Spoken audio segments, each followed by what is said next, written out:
Welcome to Tyranny Watch. I'm GiGi Erneta. The current administration has taken a full frontal assault on our constitutional rights. Topping the tyranny news, the Catholic priests who minister to Catholics on military bases worldwide are not permitted to work, not even to volunteer. During the shutdown, it is illegal for them to minister on base, and they risk being arrested if they attempt to do so. This is on the website, Archdiocese for the Military Services. So what about the First Amendment? Congress shall make no law respecting an establishment of religion or prohibiting the free exercise thereof, or abridging the freedom of speech, or of the press, or the right of the people peaceably to assemble. And why are they picking on the Catholics? The House passed a bill over the weekend that's now sitting in the Senate that allows them to work through the shutdown.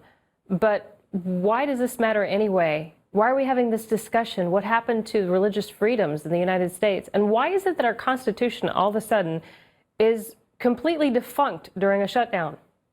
David Sanger, chief correspondent for the New York Times, worked for the Times for 2 decades and says this is the most closed, control-freak administration I have ever covered. A memo went out from the chief of staff a year ago to White House employees and the intelligence agencies that told people to freeze and retain any email and presumably phone logs of communications with me, Sanger said. As a result, longtime sources no longer talk to him. So now the press has lost its ability to do its job. And leave it to the government shutdown. They've closed off different memorials across the United States, and they've enlisted their park rangers to do the dirty work. In fact, the park rangers have been told it's a cheap way to deal with the situation. An angry park service ranger in Washington says of the harassment, "We've been told to make life as difficult for people as we can. It's disgusting." Now, just before the weekend, the National Park Service informed charter boat captains in Florida that the Florida Bay was closed due to the shutdown. Until government funding is restored, the fishing boats are prohibited from taking anglers into 1,100 square miles of open ocean. Fishing is also prohibited at Biscayne National Park during the shutdown. Let's see those goobers in the government go out and patrol the waters. In fact, let's let them be the enforcers. We can send them out there with little floaty devices and they can patrol the water. This is ridiculous. This is absolutely ridiculous. And not only are they doing it on water, but they're also harassing people in their own property. In California, we spoke with a gentleman named Roy Kaler. They've actually taken his property from him. He has beautiful redwood trees, and they have seized it. He thinks it's because they want to log his trees. It's called the Kaler Microbasin Wildlife and Wilderness Preserve.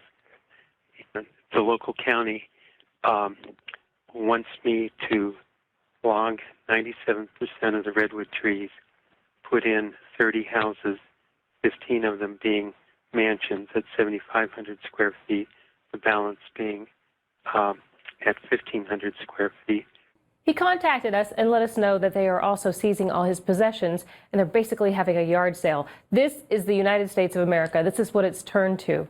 And now they're harassing senior citizens. On Lake Mead Thursday, a park ranger told a 77-year-old Joyce Spencer that her and her 80-year-old husband had to get out in 24 hours from their home. They had to pack up everything they had, and she was frustrated because she had to remember things he needed. He's 80 years old. So they sent her out and told her she couldn't go back to her home because it sits on federal land. And when the government reopens, she can pack up her stuff and come back. Look out, people. If they can do this in Lake Mead, they can do this right here. They can come to your house, take your property, do whatever they want, because apparently government shutdown means constitutional shutdown. Help fight the tyranny. Go to prisonplanet.tv and give your username and password to up to 10 people. And I'm going to leave you with this. Recently, a senior citizen boarded a United flight in New Orleans and was removed by the TSA because the gate agent didn't like him. That's how our government funds are being used. I'm GiGi Erneta for this episode of Tyranny Watch on the INFOWARS Nightly News. Are we choosing our own destiny, or has it been pre-selected for us? As we've moved through history, every great leader has had to understand the potential of information. Billions of dollars have been spent privately and publicly, looking at how to tap into your psyche.